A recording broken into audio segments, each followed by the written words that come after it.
Vamos lá, o Fiuza costuma dizer que a gente não fala de nada que seja irrelevante, né? Essa CPI da Covid no Senado, totalmente relevante, o relatório final tem valor jurídico nenhum, mas, né, nessa semana o relator da CPI, Renan Calheiros, ele fez a leitura do seu parecer. Aí no discurso do encerramento, então vamos falar disso, ele elogiou o trabalho do colegiado e criticou o governo Bolsonaro.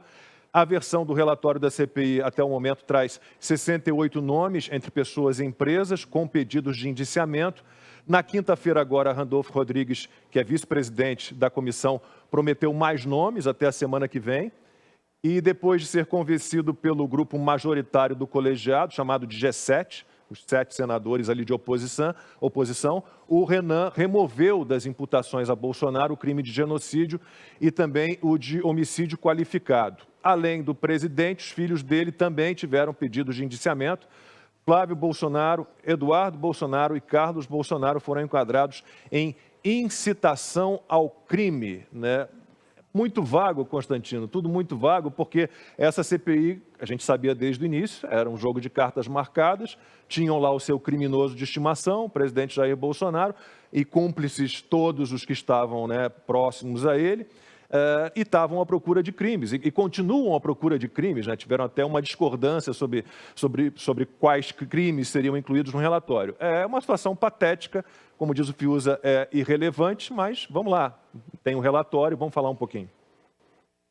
Não, nós temos que falar sobre isso. Eu concordo 100% com a premissa de que é irrelevante e deveríamos até evitar.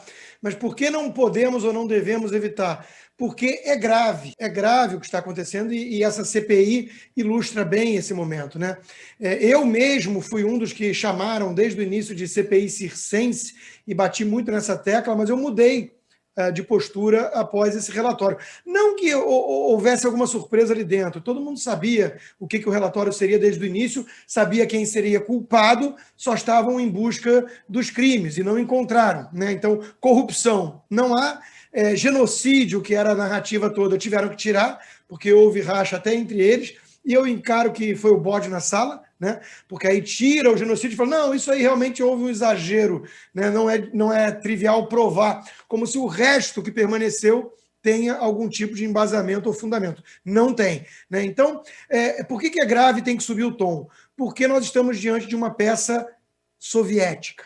Isso aí é algo que visa a intimidar qualquer um que enxerga virtudes nesse governo ou que discorde da narrativa oficial acerca de como reagir nesta pandemia, né? É disso que se trata. É por isso que foram quase 70 nomes indiciados, e talvez aumente, e vários outros mencionados. Entre eles, eu e o Fiuza e a Ana Paula, né? Então, é uma tentativa de intimidar, é uma tentativa de promover um show trial, como faziam os soviéticos, ou então aqueles julgamentos em praça pública dos jacobinos, que foram os antecessores intelectuais dos soviéticos, né? Então, veja, Lacombe, o único crime, entre aspas, real que você pode apontar que o presidente tenha cometido nessa pandemia não está configurado ali, até porque não é crime. Como já se pronunciou a própria PGR, um caso de processo administrativo que culmina em multa, que é o fato dele ter ido uma padaria sem máscara. Sejamos honestos.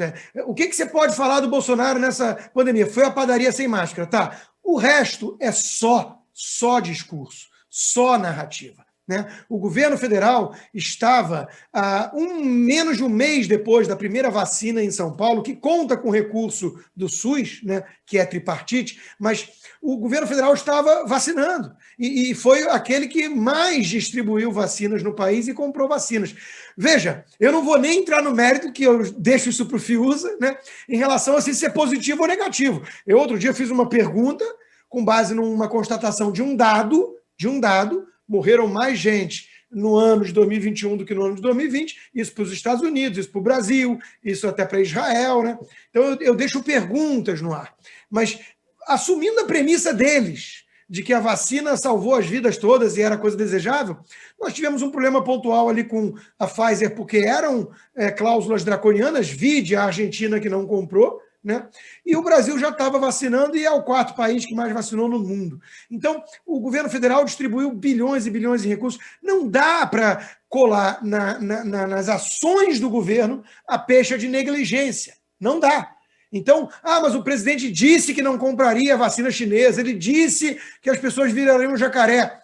So what? Né? Isso aí não é crime. Então, de novo, você pode discordar da conduta do presidente, da postura pessoal dele na pandemia, mas o governo federal fez as coisas que está sendo acusado de não ter feito. Então, é incoerente o relatório, é totalmente esvaziado de qualquer denúncia crível, é uma peça patética e, uma vez mais, a gente dá voltas e retorna ao mesmo ponto. Né? Uma vez mais, nós estamos diante de algo arbitrário, soviético, que pretende intimidar, calar, criminalizar posturas de jornalistas, de empresários e de médicos, né? Tudo isso visando derrubar o presidente da República. E com o silêncio, na melhor das hipóteses, ou os aplausos cúmplices, na mais provável delas, da mídia. A imprensa que resgatou do sarcófago Renan Calheiros, Munha, e empoderou esse relator patético da CPI como alguém sério para falar em nome da ciência e da ética.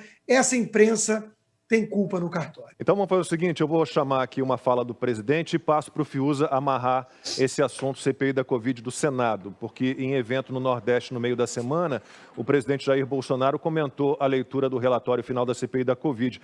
Ele disse que os senadores não fizeram nada de produtivo, mas a frase que mais chamou a atenção foi outra. Olha só. Eu levo uma mensagem para vocês, diferente do pavor.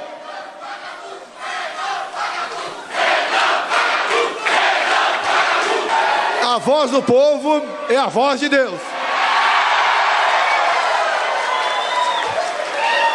Como seria bom se aquela CPI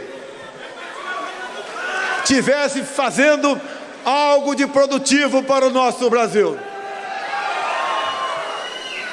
Tomar o tempo de nosso ministro da Saúde, de servidores, de pessoas humildes e de empresários. Nada produziram, a não ser o ódio e o rancor entre alguns de nós. Mas nós sabemos que não temos culpa de absolutamente nada. Sabemos que fizemos a coisa certa desde o primeiro momento. Fiuza, não está errado Bolsonaro, não.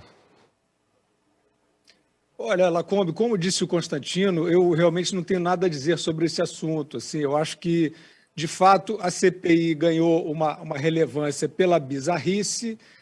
A questão, eu já disse, é ruim para o país, mas não é ruim para o Bolsonaro. Né? Você ser execrado pelo Renan Calheiros é uma láurea.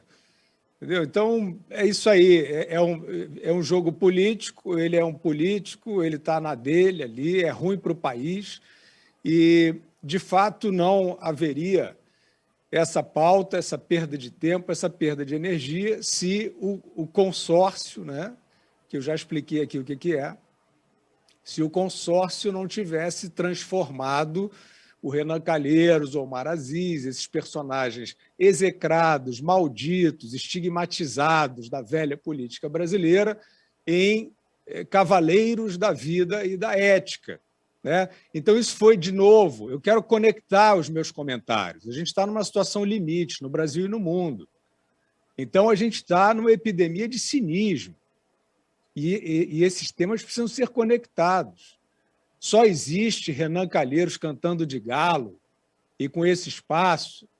E, infelizmente, os bons caem também nessa armadilha, porque vão lá odiar o Renan Calheiros e ficam gastando tempo e discutindo o Renan Calheiros. Isso é fato.